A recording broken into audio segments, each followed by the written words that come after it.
Space X crew dragon 10 വിക്ഷേപിച്ചു. ഇന്ന് പുലർച്ചെ Indian സമയം 4:33 ഫ്ലോറിഡയിലെ കെന്നഡി സ്പേസ് സെന്ററിൽ നിന്നായിരുന്നു വിക്ഷേപണം. 4 ബഹിരാകാശ സഞ്ചാരികളാണ് ക്രൂ 10 പേടകത്തിൽ ഉള്ളത്. 4 പേർ അന്താരാഷ്ട്ര നിലയത്തിലേക്ക് എത്തുന്നതോടെ 9 മാസമായി തുടരുന്ന സുനിത വില്യംസ് അടക്കമുള്ളവർ ഭൂമിയിലേക്ക് തിരിക്കും.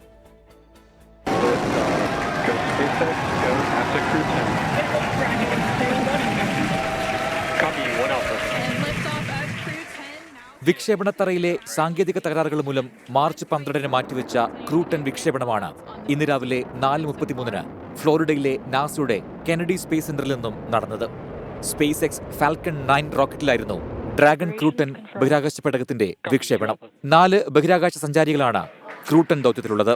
നാളെ രാവിലെ ഇന്ത്യൻ സമയം 9 മണിക്ക് പേടകം അന്താരാഷ്ട്ര ബഹിരാകാശ നിലയത്തിൽ ഡോക്ക് ചെയ്യും. കുറച്ചു ദിവസത്തേക്ക് അന്താരാഷ്ട്ര ബഹിരാകാശ സ്റ്റേഷനിൽ സഞ്ചാരികളുടെ എണ്ണം ഇതോടെ 11 മാറും.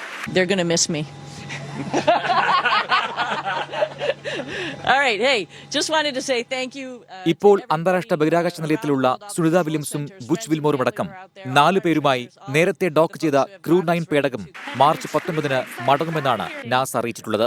ഫ്ലോറിഡയിൽ ഇവരെയും വഹിച്ചുകൊണ്ടുള്ള പേടകം കടലിൽ പതിക്കുന്ന സമയത്തെ കാലാവസ്ഥ പരിഗണിച്ച ശേഷം മാത്രമേ മടക്കയാത്രയുടെ കൃത്യമായ സമയം നിശ്ചയിക്കുകയുള്ളൂ. ബോയിംഗ് സ്റ്റാർലൈനർ പേടകത്തിന്റെ തകരാറ് മൂലം കഴിഞ്ഞ 9 മാസമായി അന്താരാഷ്ട്ര ബഹിരാകാശ നിലയത്തിൽ കുടുങ്ങിക്കിടക്കുകയായിരുന്നു സുനിത വില്യംസും ബുച്ച് വിൽമോറും. Research desk 24.